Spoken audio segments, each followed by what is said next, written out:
up to the hype. And before I start, just a quick disclaimer. We might lose our friend over there in the robot because he decides to keep moving and falling over. So if we do, we'll try to fill him in quickly. If not, we will continue the conversation. But having said that, I want to thank everybody for joining us today. I'm very excited and honored to be chairing this session. Not every day you get to sit down with the likes of Matt and Hugh. A quick introduction about Matt. He's the retired deputy in charge of cybercrime at the United States Secret Service. He continues to really drive and be a driving force in the fight against cybercrime. He's a seasoned veteran who has really seen it all, from the very start of the development of the cybercrime world to the advancement it has come to today and how we know it today. And on the other side, we already lost him, but that's okay, I'll still introduce him, is Hugh. For the people that don't know Hugh, he is a reformed fraudster who began his criminal activity at the age of 15. Hugh was captured by Matt, and at the age of 17 actually started one of the largest stolen identity markets with an estimated 270 million accounts being traded on that identity market. His story doesn't end there, of course. After a 7-year stint in federal prison, he came out on the other side. He helps the likes of the Vietnamese government fend off against cybercrime, as well as serves as our special fraud advisor on the dark web activities. So with that said, and I hope we can get him back here. With that said, let's hear from the audience. Oh, but there's also over here. Hands to the stand. Hands to the stand. Awesome. So Matt, let's set the stage right here. Could you share your background with us? Your story on how you began your work in cyber fraud, and what drove you to taking on such a new type of crime at that time? Sure. So hopefully you guys have worked with the U.S. Secret Service before. Anybody in any cases? Good, a couple? Okay, cool. So Secret Service was founded in April 1865 at the end of the Civil War to combat counterfeiting. During that time, the only other federal law enforcement agencies around were the U.S. Marshal Service and the predecessor to the U.S. Postal Inspection Service. And so Abraham Lincoln, ironically, on his last official act, was to sign a bill authorizing the creation of the U.S. Secret Service into the Department of the Treasury. It wasn't until the murder of 3 presidents in 1901 that the Secret Service picked up the concurrent responsibilities of protection of the president, and that sort of expanded to vice president, informers, and all the other stuff as you know now. But the agency's always had the sort of core mission of trying to protect the financial integrity of the United States. And so for me, the interest was, actually, to be perfectly honest with you, growing up, I had no interest in the U.S. Secret Service. My dad was an agent. He was on President Reagan's detail when I was a kid. I was like 7, 8 years old. I would go to, so if you're dating me, I'm nearly 50. I would go to the White House and go into the Oval Office and see President Reagan. Zero interest at all. I got a job at ESPN out of Bristol, Connecticut. I wanted to be in sports television, and then I realized the pay stinks and I needed to do something else. So I called my dad one day. I'm like, hey, I'm making like 15 grand a year. You got any options? And he said, well, you ought to apply. So I did, and that was in '98. What was interesting was, to me, it was kind of like an inflection point in cybercrime, because a lot of the older generation of Secret Service agents were intimidated by computers and by electronic anything. As a matter of fact, I was lucky enough to start in the New Haven office, which was a part of the New York field office, which had the only electronic crimes task force. And they said, hey, you came from ESPN, you're on the electronic crimes task force. And I wasn't intimidated by it because of the work I was doing before, and I just jumped in with both feet because I found it fascinating to try to find people like you around the world who were trying not to be found and to arrest them. So it was like a cat and mouse chase. And so early on, we were doing like credit card fraud. So like I worked the Target case, Home Depot, Staples, Subway, you name it, we worked it. And at the time, there was kind of a change because you guys in banks did a pretty good job of identifying common points of purchase on payment cards. So what happened, and chip and pin was coming back. So what happened was the coin of the realm on the underground switched from payment cards to PII. And it just so happened at the same time, Hugh was one of several folks who had websites that were selling, well, 250 million Americans PII online. And so our level of interest was, well, this is the new coin of the realm, let's go after it. I mean, that's, fantastic. And I think, to give Hugh some justice, he couldn't be with us today because of his, He can't be. yeah. And I emphasize because of his past, and Yes. that's just his past. But Hugh, let me set the stage right for you as well. How did it all start for you? Being at the age of 15 and taking on such a new type of learning process and understanding how computers work and how the hacking world can work. What kind of led you down that path, and when did you first discover your abilities in that side? Thank you, Jose. Thank you, Matt. My name is Hugh. I'm so happy. So my story is kind of like long, started when I was like very young, when I was like 14, 15 years old. At that time, I was still in middle school, and then careers and work wonder a lot about like computer technology. But back then, my family don't have the ability to buy for me a computer, so I usually go to like coffee shop, and then try to spend time over there, learn skills and learning from other people in that internet topic. But then around like when I was like 7 or 8 grade, my dad bought me a person. That's why I came up with my nickname, Hugh PC. And then I started to learn about like the computer software, programming. The first website I designed when I was like 15 years old. And then I told my dad I would like to go to like computer school to learn more about like programming and networking. But my dad sent me to a very big city in the United States called Saigon. And then after that, I went to internet coffee, and then I met up this guy. He introduced me about the dark web, the brand hacking forum, and that's when I got started with hacking. When I was like in junior high school, and I learned a lot about hacking techniques. But at that time, I just do everything for fun. But like getting more serious when I was in like senior high school, right? Awesome. And then I obtained a lot of skill, but most of the skill is just like malicious activity, like doing cybercrime, stealing credit card or bank out. But then think more seriously when I got into like university, and then I started to looking for the way to make more money. Like the more money you want, that's what me trouble. And I only used to live. Then I ran away, and then I got back to Vietnam.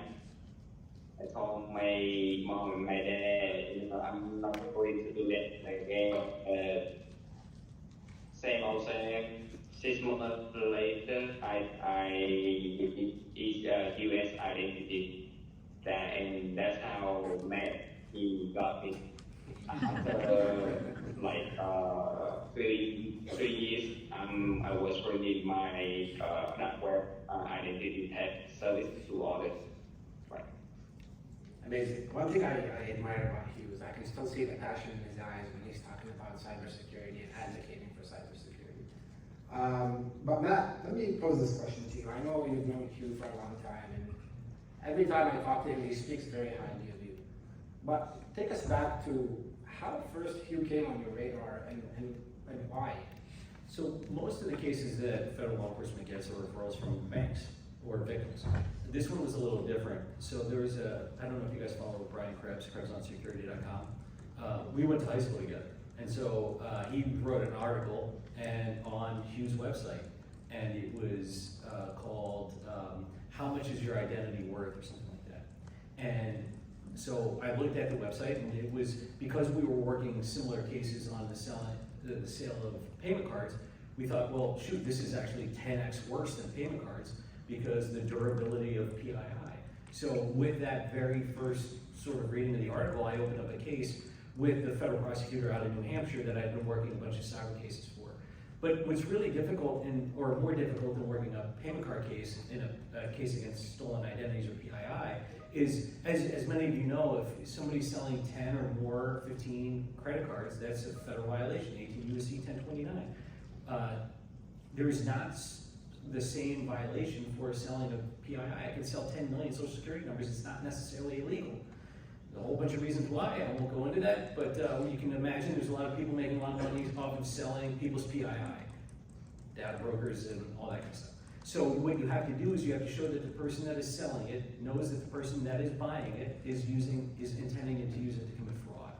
And so, and in the federal case, you just can't open up you need to have, we call it venue. You have to have some nexus to the district in which you are prosecuting the case, which was New Hampshire. So in this instance, what I did was pretty quickly is I just went on his website, created an identity, and bought some PII. And it was pretty quick that we realized that this was a real problem because every single person that we searched, we could find name, DOB, social address, previous address of everybody. It was credit header data, if you're familiar with that. That's what he was basically selling. And so I then engaged in him to say, hey, I'm using this for, at that time, if you recall, identity theft, or the stolen identity refund fraud was huge in the US. It still is, but it was really, really big. So I sent him an email to his UPC account, which, you know, fortunately, not many cyber criminals use their first name in their nicks, so I thank you for that. But I sent him an email and I was like, hey, I'm using this for a stolen identity refund fraud, or SURF as we called it. Are you selling this to anybody else? Because if you are, then it's useless to me. And he said, no, it's yours. You know, which of course was not the case, but it was enough to show intent. So the way these cases typically work was once you do that, you get that communication, then we can apply for a search warrant for the email account. And then once you get that email account, it goes back basically to as long as you believe the crime committed, and there's parameters as to what you can look for. But in this instance, we got a couple 100,000 of his emails, and we could see that he was communicating with 1,500 really bad identity thieves around the country, or around the world, I should say. And so that was how the case grew.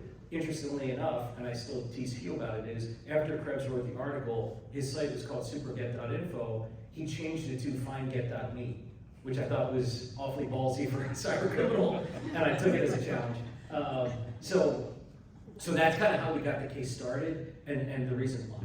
Awesome. I mean, it still amazes me that you need to actually go the extra step and prove that they're selling this for a specific intent before you can actually do something.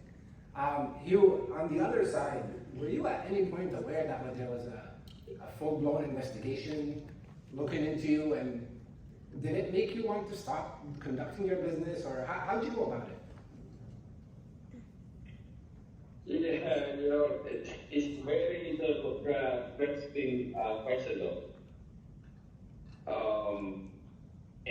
At one time, I was reading a cybersecurity big blog from a very well-known security writer, and then he was sharing about my website.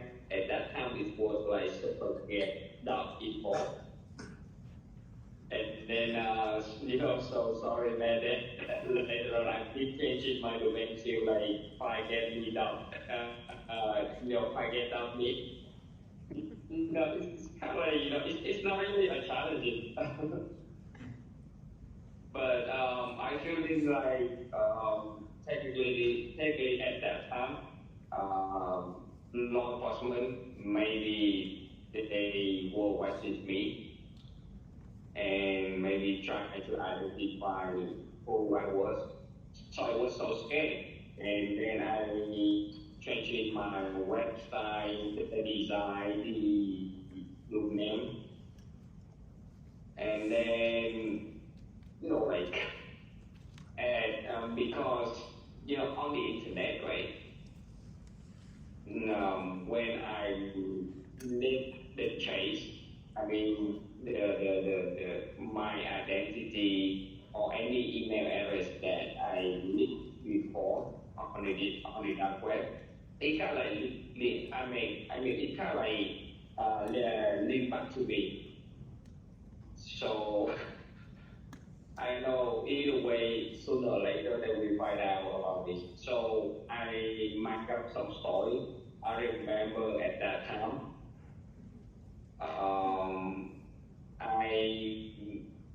I make up a name as some Chinese name that trying to buy my website with a lot of money, and then I make up some email, kind of like feeling like somebody talking to me, but actually by myself. So it feels like that hopefully this is will help me to escape this nightmare. But it turned out it's not like that. So I keep doing with that fake Chinese name as my alias at that time. So I feel kind of a little bit upset, but I always feel sleep there as somebody always watching me. But then until I know that my website got shut down, and it got shut down from today I open, the next day it got shut down. It keep doing that back and forth. So I get fired, and then I was thinking about quitting this business, and I want to be a real and legit businessman. That's why when I got an offer from a guy on email, through email, and then I keep talking to him, but I feel like there should be maybe suspicious because maybe a setup. But because of the greediness and the love of money, that's why I just keep facing. And then until I got set up, I went one, and then I got arrested. We don't use the term set up. Well, yeah, and that kind of leads me to my next question. As you kind of started realizing the full extent of Hugh's criminal empire, what are some of the lessons that you took out of that investigation? And without me spoiling it, what are the ways you were able to bring in? Sure. Yeah. So a couple things that Hugh mentioned was the first is we knew we had a website. Obviously, we knew we had a website, and we pretty quickly realized who it was. The challenge was identifying where the PII came from, because just shutting down a domain doesn't really do any good, because you can just open up another domain, within hours or minutes or things like that. So we were really trying to find out where is all of this PII coming from. Well, unfortunately, there's so many data leaks, even at that time, that it was next to impossible. However, one of the emails of the couple 100,000 that we were going through, I found that he was sending something like $20,000 to a private investor, or to a company in Southern California called Court Ventures. So I Googled Court Ventures, and it turned out Court Ventures had been purchased by Experian. And so we knew pretty quickly, oh, well, okay, so he's actually paying for this PII. So I had good friends at Experian. I reached out to them and I said, hey, take a look at this account, this unusual transaction. There's no reason why a cyber criminal in Ho Chi Minh City should be sending $20,000 to one of your subsidiaries. So they found it pretty quickly. And so then we had an option. In previous cases, we had success luring individuals from all around the world into the United States. So your options when you identify a cyber criminal are you can either publicly unseal the indictment and do what we call a name and shame campaign, which is basically like, I always used to joke that it's like having a 13.1 sticker on the back of your car. You did half something that's really hard. Like you didn't actually arrest anybody. You just indicted them. That's not anything to celebrate. So we kind of didn't do that very often, except when we knew that there was no chance that this person was ever going to leave, typically Russia. And so the other options are you work with the host government and you try to get them arrested locally, or you wait for them to travel, and then along with waiting for them to travel, you can do what's called a lure operation, which is you try to get them to travel somewhere. And we're not the sit around waiting kind of people. So we had lured several hackers in the United States. I spent a lot of time posing as women, posing as a whole bunch of different stuff to lure them in. And so the way it works in the United States is you have to get approval from the Department of Justice, the Office of International Affairs. They basically say, would this shock the moral conscience? So basically, if it's on the front page of the Washington Post, are you going to embarrass us? And if the answer is no, then go right ahead. And so they evidently me posing as a Hooters waitress did not embarrass them, and so we did that and it worked. So we kind of learned from our mistakes in those cases. So what we did was once we realized that it was Experian, we used that as an opportunity to try to engage with them. I knew when you read 200,000 emails to somebody, you know a lot about them. So I knew that probably using women wasn't going to be as successful as money because he was making millions of dollars. And so what we did was I had arrested another guy who tried to place about $250 million in fraudulent bonds at a bank in New Hampshire. He was back out on the street working as a source. This is how the sauce is made in law enforcement. And so I had him reach out, he was a pretty well-known bad guy, reach out to Hugh online and say, hey, basically like, hey, we try to create this persona of this guy as being like this kingpin of online sale PII, and basically told him, hey, basically you're gonna have to come through me now if you wanna continue to have this website. You're making too much money and I'm not making enough, so therefore I'm gonna shut you down unless you do business with me. Hugh didn't respond. Within an hour, Experian shut him down. I had the guy reach back out and say, see, I told you, you're done without me. Well, we heard nothing from Hugh for about 2.5 weeks, and lo and behold, he sends out an email blast to all of his users, which I was one of them, and it was like, hey, we're back at operational. I can't remember the name of his new site.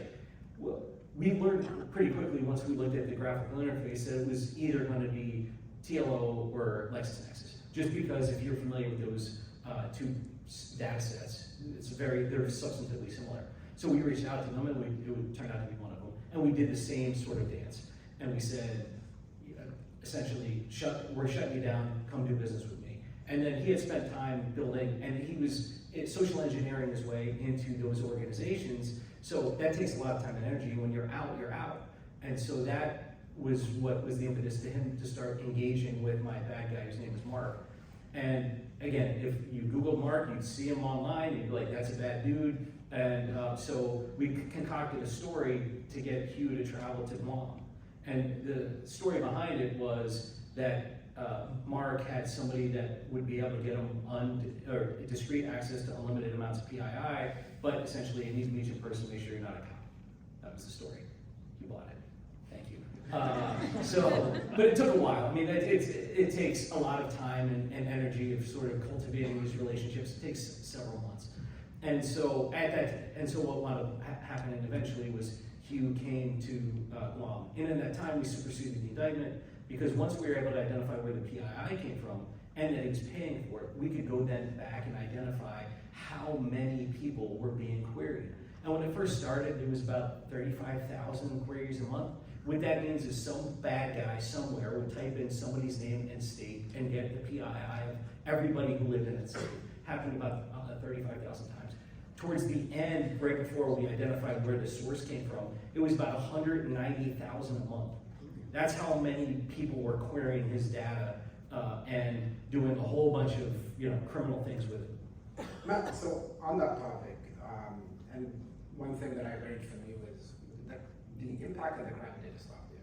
So we talk about numbers all the time, 270 million accounts, $1.2 billion in estimated damage, but how many of these PIIs are still widely available? What's the full extent of the impact here? Yeah, well, unfortunately, you had competitors. So the the backstory is right before Global came out in 1999, there was some credit bureaus that were selling credit data to whoever wanted to buy it. Lo and behold, cybercriminals bought it. Then they would use that and marry it up even to this day with ways to update that information and be able to sell it. So I used to do a presentation where I would get a room like this and I would pick out somebody and say, hey, what's your name? Where are you from? And I'd buy their PII line for like 7 cents. I stopped doing that because people did not like that very much.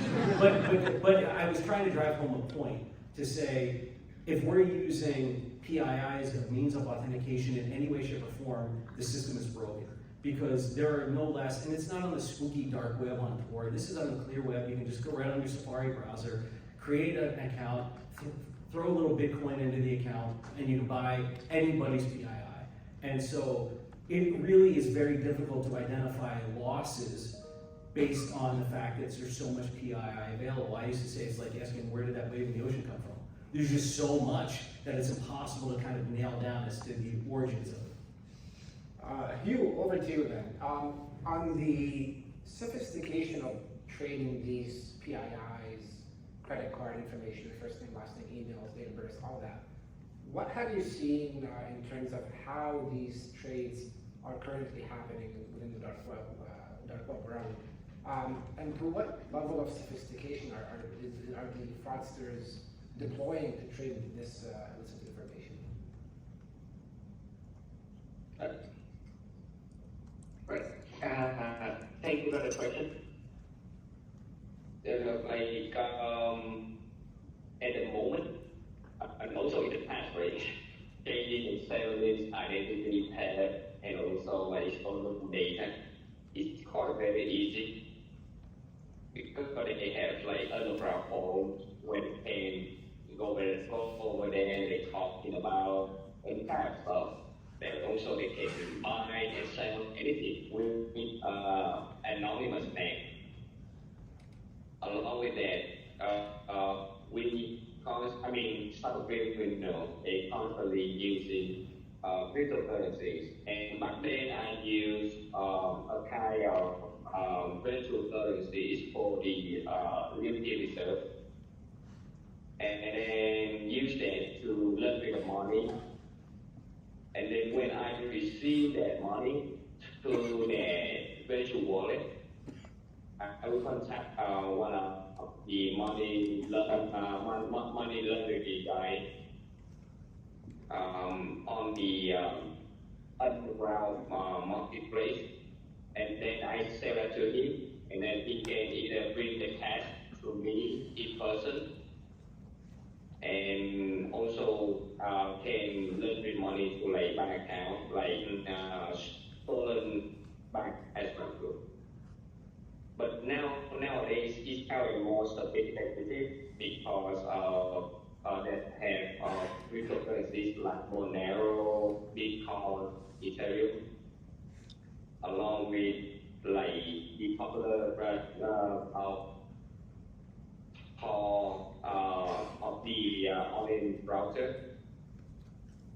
of Telegram.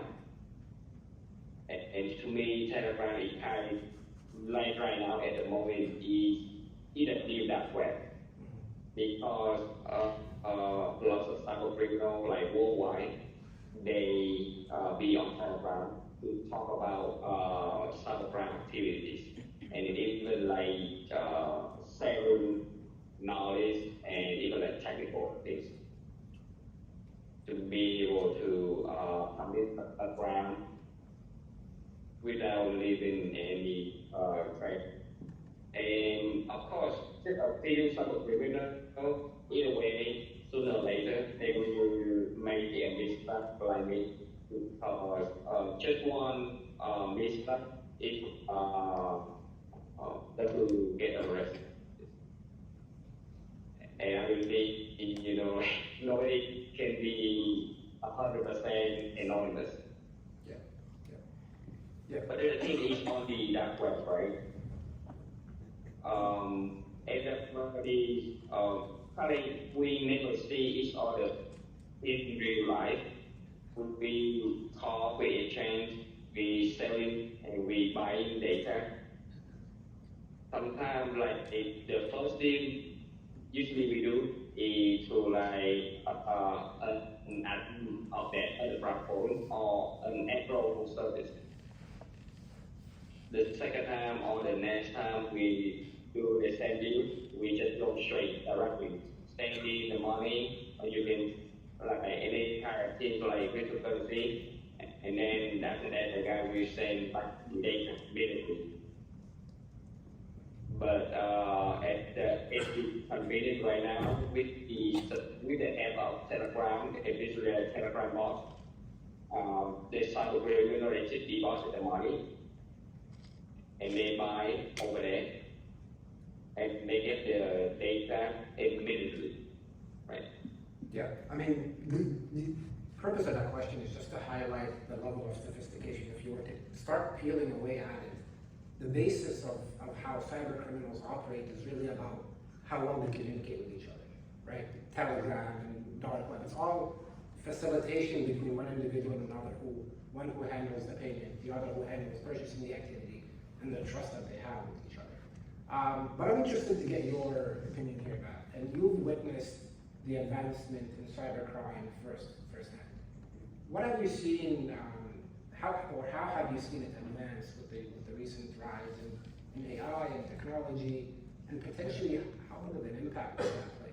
Well, it's horrifying, to be perfectly honest. Like, I'm not going to sugarcoat it. We see cyber criminals. One thing that they do is they're agile, they are borderless, and they adopt to new technologies much faster than we do. And so when you even start talking about 9, 12 months ago, the communications, whether it was on Telegram, and back in the day before Telegram, it would be like Direct Connection and some of the other sort of underground forums, you would see them talking about how they're leveraging new technology. And so new technology for you guys creates a new attack surface for the adversary, which is a real challenge.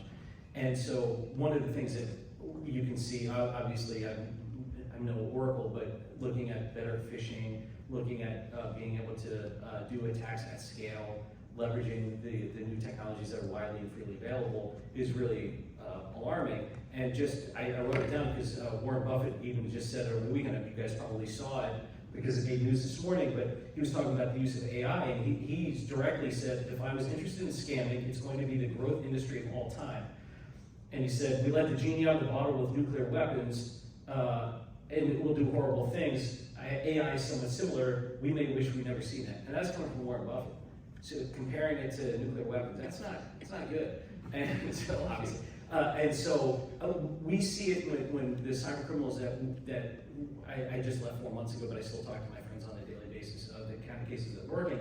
But some of the adjectives that they describe what you're facing is, as I mentioned a couple of them earlier, that makes it a challenge because they operate in the gaps between the ability for financial institutions to communicate with each other, via 314B here in the United States, and with law enforcement as well. Law enforcement, like we're the only collective group not doing a very good job talking to each other, where cyber criminals do a very good job of communicating with each other. So there was a report that came out from Europol about a month ago that talked about the borderless and agile nature of cyber criminals, the aggressive use of technology, the businesses with strong management controls. A lot of people just make assumptions that these are low-level script kiddies. It is completely not true anymore. Cybercrime as a service is a real thing, and you don't need to have subject matter experts in doing phishing or doing, exploiting compromised credentials. You just pay somebody to do it now, which has really created a whole other sort of challenge on how we're prosecuting these cases.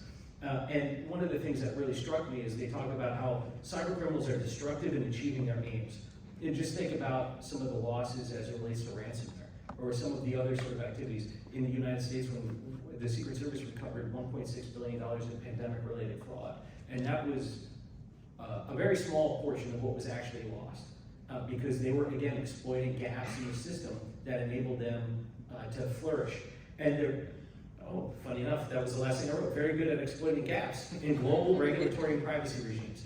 And so one of the things that I'm trying to work with as many folks as possible is trying to get them to understand that there are massive gaps. That unfortunately, you know, and this is just my personal opinion, but in the US, making 314D voluntary is really a challenge. And also not specifically calling out what money laundering means.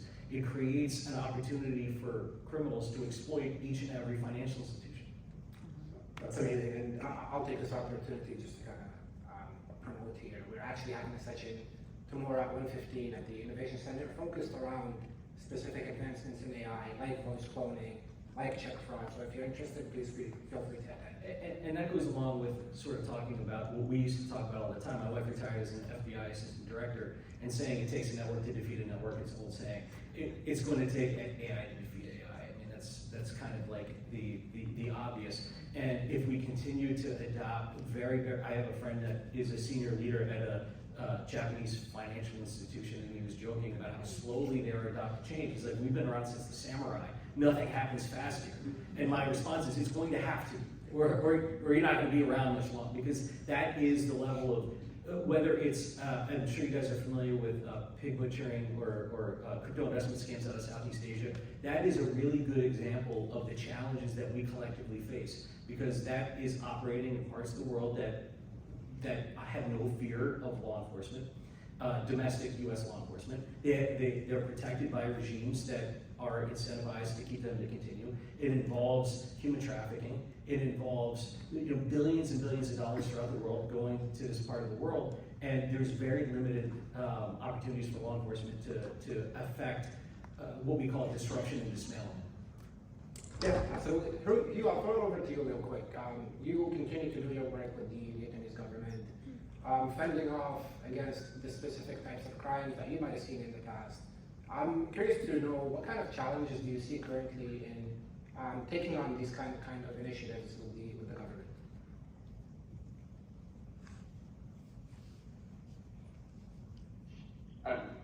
Hello, you hear me? Yep. Okay. Based on what Nat just said about the AI threats, to me that very review though, because usually with the advanced AI happening a lot for some criminal, they easy for them to compose a phishing event, even like scam a scripting content that we use able to manipulate people easily. And the second thing is about the deepfake.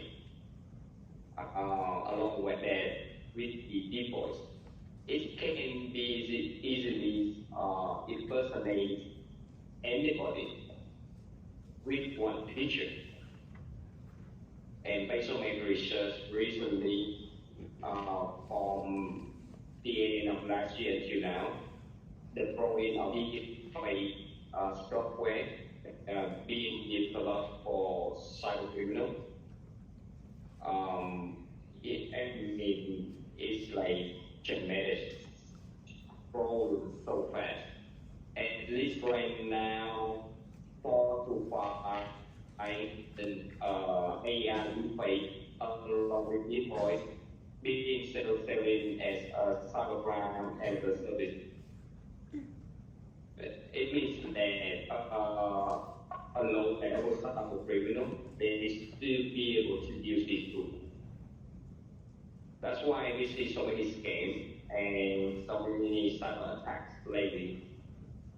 And I see that problem, it will keep going. It's not going to stop.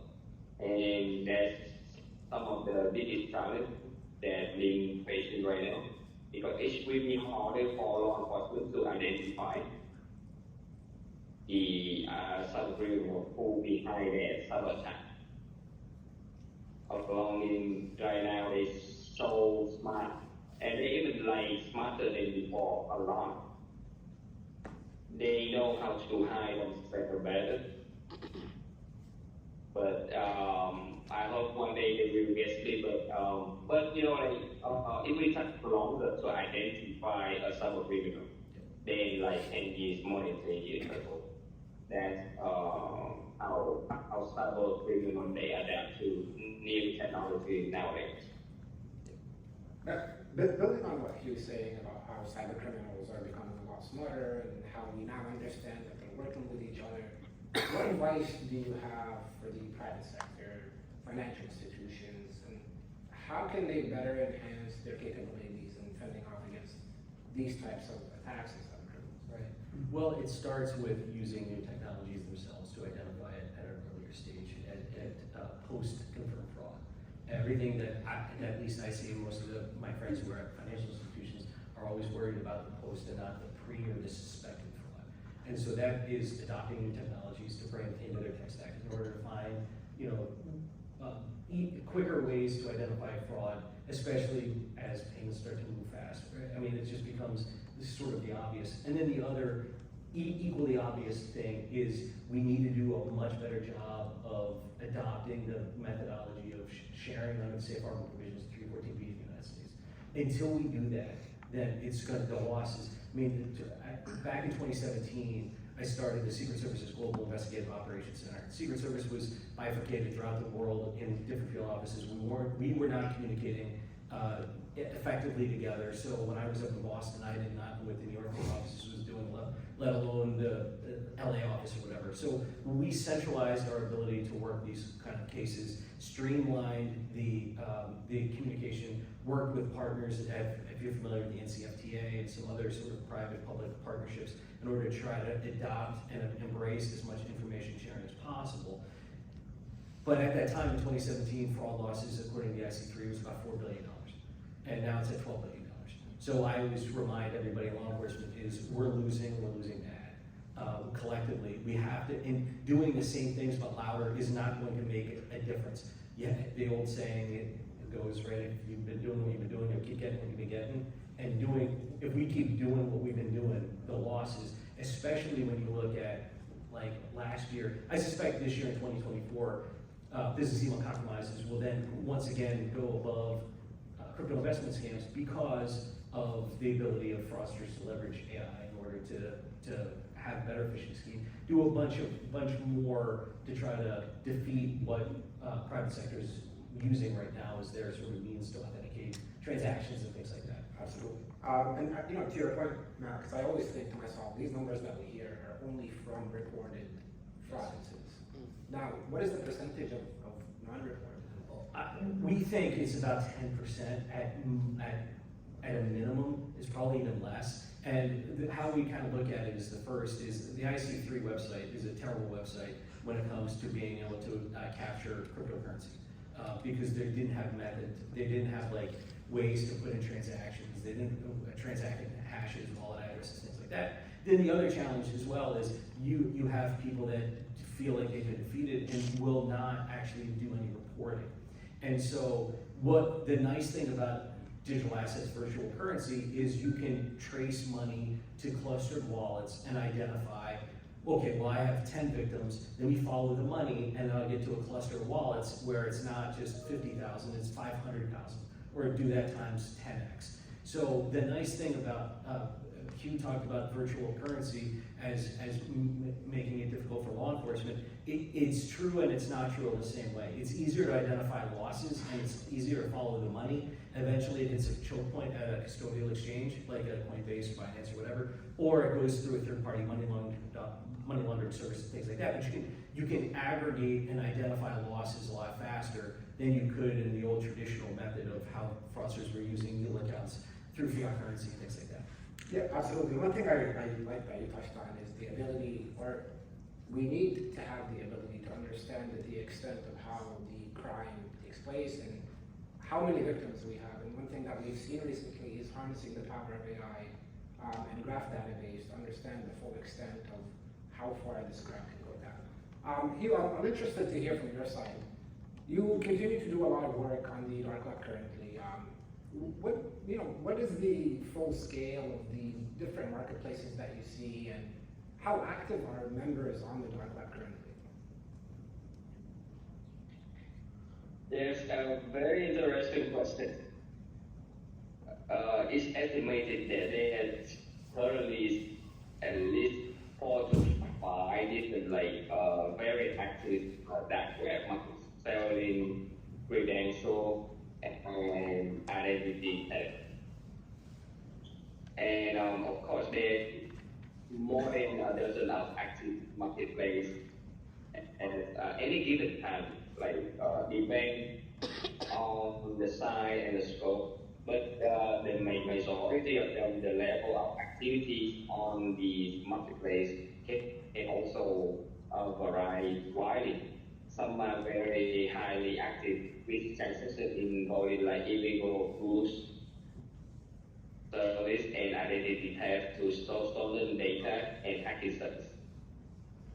Regarding analyzing in data handling, especially in environments requiring high security and precise data manipulation, like those involving dark web data capabilities similar to those provided by Heist kingpin would be invaluable. Such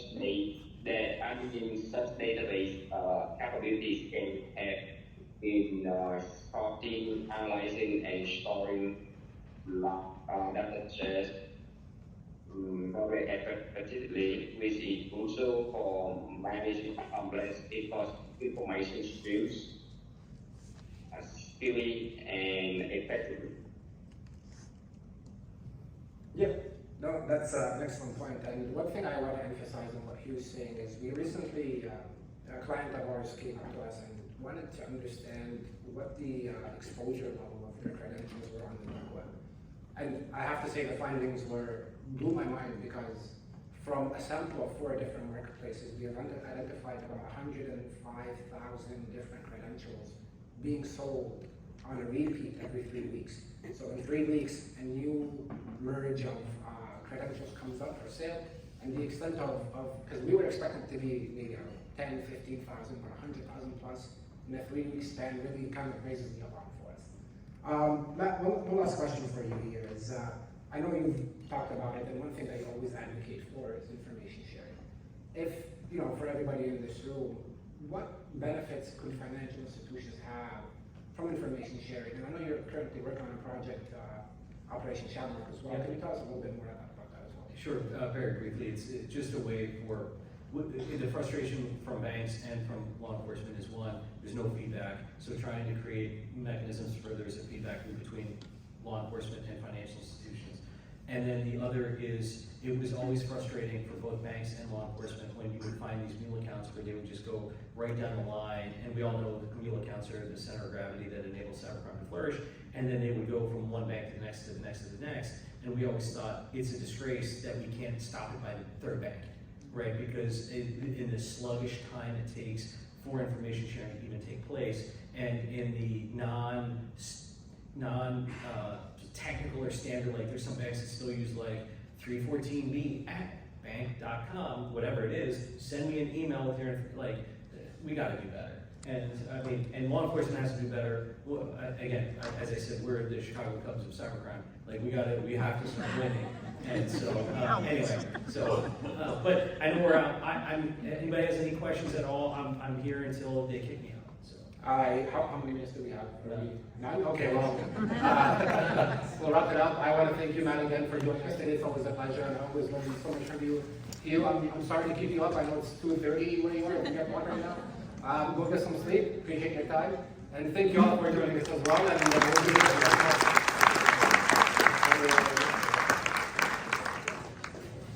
All right. Have a good day, guys. See you. Thanks, sir. Yeah, I wish the